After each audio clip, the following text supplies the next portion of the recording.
अनाथ चिड़िया का मिट्टी का घर। नंदनपुर जंगल में टुन्नी चिड़िया अपने छोटे भाई सोनू के साथ रहती थी। टुन्नी के परिवार में बस उसका भाई था। इतनी छोटी उम्र में ही उन्होंने अपने माता पिता को खो दिया था। माँ बाप के ना होने के कारण जंगल का कोई भी पक्षी टुन्नी और उसके भाई की सहायता नहीं करता था। सारे पक्षी उन्हें हीन भावना से देखते थे। टुन्नी मिट्टी से खिलौने बनाती और उन्हें बेचती। हालांकि टुन्नी के मिट्टी के खिलौने कभी कभार ही बिकते थे, जिससे जो थोड़े बहुत पैसे बनते उससे टुन्नी अपना और अपने छोटे भाई का गुजारा करती। एक दिन टुन्नी ने पूरे घर में देख लिया, लेकिन खाने की एक भी चीज न थी। तभी सोनू आया। दीदी दीदी, मुझे बहुत तेज भूख लगी है। सुबह से कुछ नहीं खाया, कुछ खाने को दो ना दीदी। टुन्नी बोली। बउआ, घर में खाने की एक भी चीज नहीं है। समझ नहीं आ रहा कि हम दोनों का पेट कैसे भरेगा। ये कहते ही टुन्नी उड़ते हुए पड़ोस में रह रही गौरी कौवी के घर पर गई, जो बहुत अमीर थी। उसका पति कालू कौवा जंगल में किराने की एक दुकान चलाता था। टुन्नी बोली, गौरी आंटी, मेरे घर में खाने की एक भी चीज नहीं है। आपके पास कुछ भी बचा कुचा हो, थोड़ा बहुत तो प्लीज दे दीजिए, ताकि मैं ना सही पर मेरा छोटा भाई भूखा ना रहे। गौरी कौवी गुस्से से बोली, क्या कहा? मुफ्त की रोटी तोड़नी है तुम्हें? मुझे तो ये समझ नहीं आता कि तुम दोनों भाई बहन अभी तक जिंदा ही क्यों हो। धरती का बोझ बनने से तो अच्छा है कि अपने माँ बाप के पास चले जाओ। गौरी से डांट सुनने के बाद टुन्नी उदास होकर वहां से चली गई। रास्ते में सोचने लगी, एक तो भगवान ने माँ बाप को छीन लिया, ऊपर से रोज आस पड़ोस के ताने सुनने को मिलते हैं। मेरे माँ बाप नहीं हैं, इसलिए जंगल में सब मेरा और मेरे भाई का मजाक बनाते हैं। वहीं से एक अंतर्यामी बाबा गुजर रहे थे। बाबा ने टुन्नी की सोच को पढ़ लिया। वो टुन्नी से बोले, जरा सुनना टुन्नी बेटी, मैंने देखा है कि तुम बहुत दिक्कत में हो। ये दुनिया ऐसी ही है, गरीब और असहाय का कोई नहीं होता बेटी। मैं तुम्हारी मदद करूंगा। तुम एक टूटी फूटी झोपड़ी में रहती हो ना? मेरे जादुई मंत्र से आज से तुम्हारे पास खुद का मिट्टी का घर होगा, और उस घर में एक कमरा होगा जहां तुम जिस भी खाने के बारे में सोचोगी वो खाना प्रकट हो जाएगा। ये सुनते ही टुन्नी अपने आंसुओं को नहीं रोक पाई और बोली, बाबा, आप अगर मदद ना करते तो हम भाई बहन शायद भूख से मर ही जाते। बाबा बोले, एक बात का ध्यान रखना टुन्नी, ये बात किसी बाहर वाले को पता न चले कि तुम्हारा घर और उसके अंदर एक जादुई कमरा है जिसमें मेरे मंत्र से प्रसाद मिलते हैं, नहीं तो तुम्हारी हालत फिर से पहले जैसी हो जाएगी। टुन्नी ने बाबा की बातें सुनी और उन्हें शुक्रिया बोलकर वहां से चली गई। घर जाकर उसने देखा कि उसकी पुरानी टूटी फूटी झोपड़ी की जगह एक अच्छा सा मिट्टी का घर आ चुका है। लेकिन घर के बाहर छोटा सोनू रो रहा था। दीदी देखो ना, मैं भूख से चक्कर खाकर गिर गया था, और जब मेरी आँख खुली तब तक किसी ने हमारे घर की जगह अपना घर बना दिया था। अब हम कहाँ रहेंगे दीदी? मासूम सोनू को चुप कराकर टुन्नी ने अपने भाई को सारी बातें बताईं। ऐसे ही समय गुजरता गया। टुन्नी और सोनू बिना किसी को बताए उसी मिट्टी के घर में रहते और जादुई कमरे की मदद से अपना पेट भरते। एक बार जंगल में भयंकर बाढ़ आई। बाढ़ में लगभग सभी पक्षियों के घर बह गए, जिसमें टुन्नी का मिट्टी का घर भी शामिल था। मिट्टी पिघल पिघल कर बहे जा रही थी। देखो ना दीदी, भगवान से हमारी खुशी देखी न गई। पहले माँ बाप को छीन लिया और अब जब सुकून से रहना शुरू किया ही था तो हमारा घर बाढ़ में टूट गया। रोते रोते सोनू बोला। इस पर टुन्नी ने कहा, नहीं सोनू, ये हमारी गलती है। हमें जब ज़रूरत की सारी चीज़ें आराम से मिल रही थीं तो हमें पढ़ना लिखना चाहिए था ताकि हम अपना भविष्य संवार सकते। ये घर आज नहीं तो कल टूट ही जाता ना। टुन्नी मिट्टी से खिलौने बनाया करती थी, इसलिए बाढ़ के थमने के बाद उसने काफ़ी कड़ी मशक्कत से अपनी मिट्टी के घर की मरम्मत भी कर ली थी। दोनों भाई बहन फिर से बाबा के दिए हुए जादुई मिट्टी के घर में रहने लगे और अब स्कूल भी जाने लगे।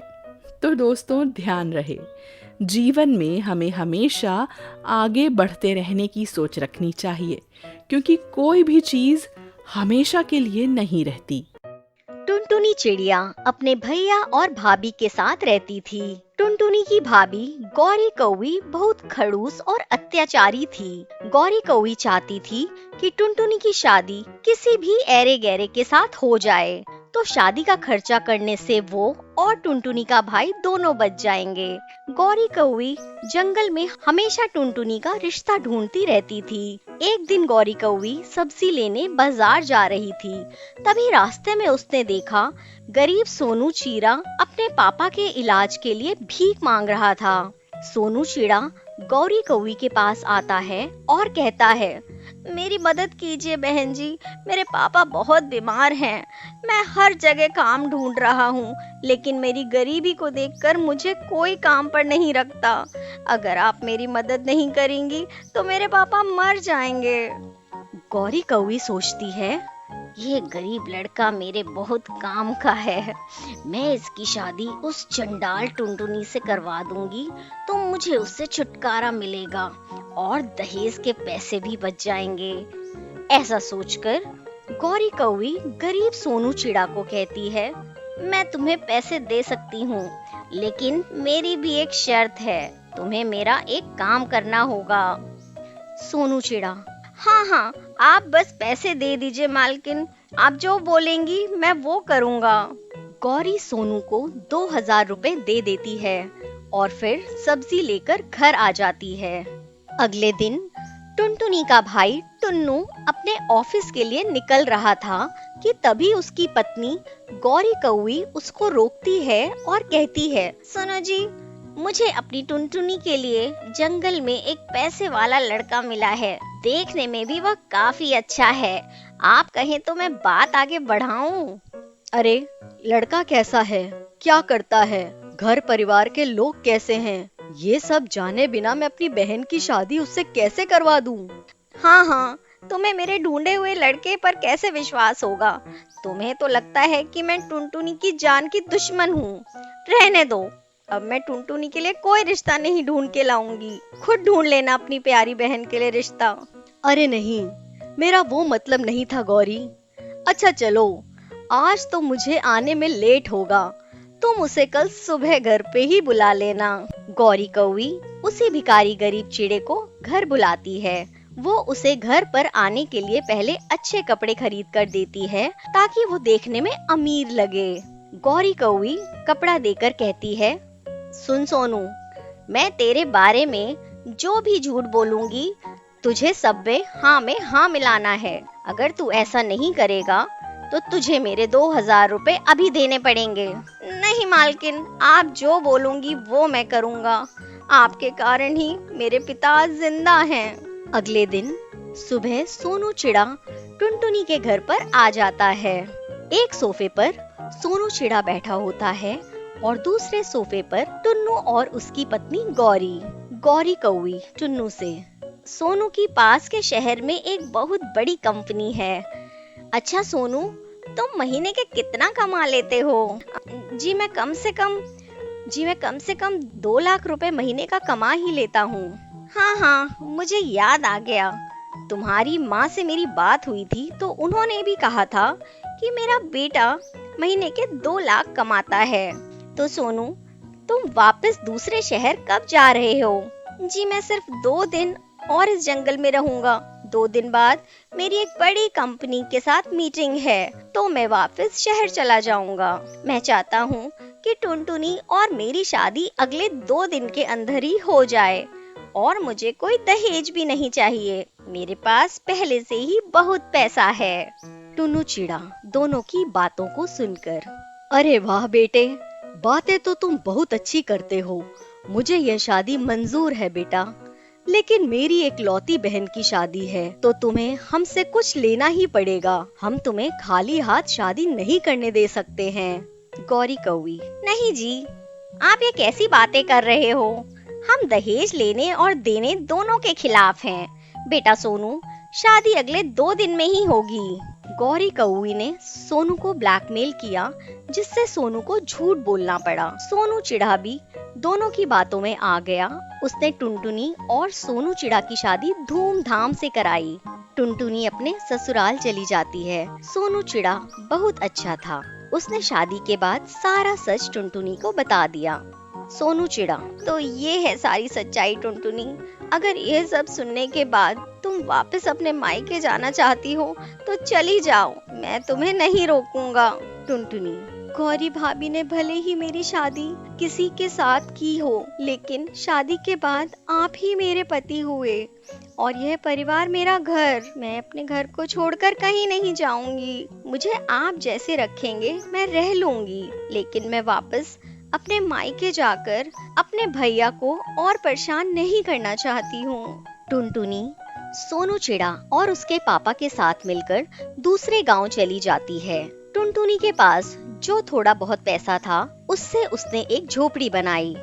टुनटुनी अब अपने ससुर और अपने पति सोनू चिड़ा के साथ रहने लगती है। सोनू के पास कोई काम नहीं था, इसलिए वो और टुनटुनी दोनों जंगल में जो थोड़ा बहुत गिरे हुए दाने मिलते थे, उससे वह अपना और अपने परिवार का गुजारा करता था। एक दिन सोनू चिड़ा और टुनटुनी जंगल में दाना ढूंढ रहे होते हैं, तभी बहुत तेज बारिश शुरू हो जाती है। तभी दोनों को किसी की चिल्लाने की आवाज आती है। दोनों जाकर देखते हैं, एक गहरे गड्ढे में बुढ़ा हरा तोता गिरा हुआ है। टुनटुनी और सोनू तोते को उस गड्ढे से बाहर निकालते हैं और अपनी झोपड़ी में ले जाते हैं। दोनों उस बुढ़े तोते का बहुत ख्याल रखते हैं। अगले दिन उस तोते को होश आता है।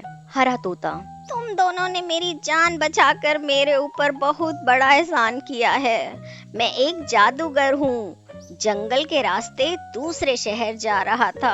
रास्ते में किसी ने गड्ढा खोदकर उस पर हरी पत्तियां रख दी थी, ताकि उसमें कोई जंगली जानवर फंस जाए। बारिश में मुझे वो गड्ढा नजर नहीं आया और मैं गलती से उस गड्ढे में गिर गया।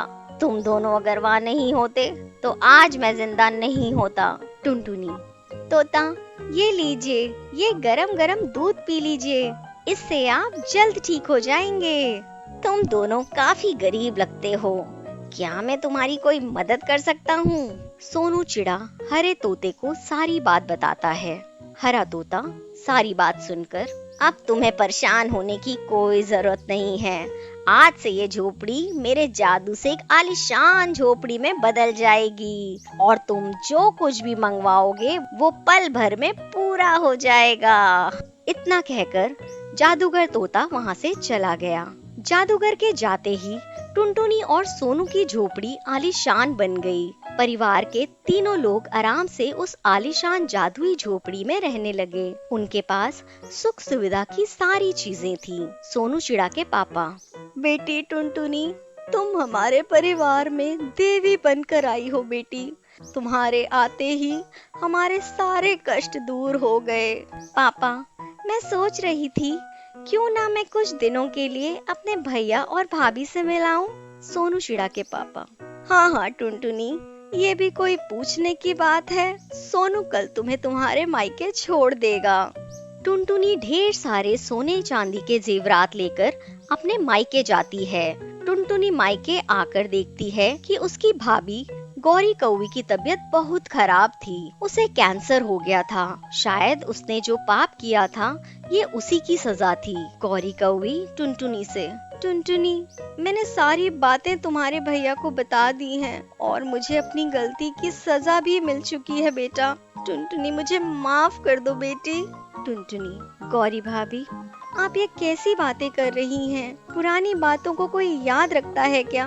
आप यहीं रुकिए, मैं अभी आती हूँ। टुनटुनी अपनी जादुई झोपड़ी में वापस जाकर गौरी भाभी की बीमारी दूर हो जाए, मुझे ऐसी दवा मिल जाए। ऐसा कहते ही एक तेज रोशनी चमकती है और टुनटुनी के पास दवा की शीशी आ जाती है। गौरी कौवी वो दवा पीती है और उसका कैंसर पूरी तरीके से ठीक हो जाता है। अब सब खुशी खुशी साथ रहने लगे।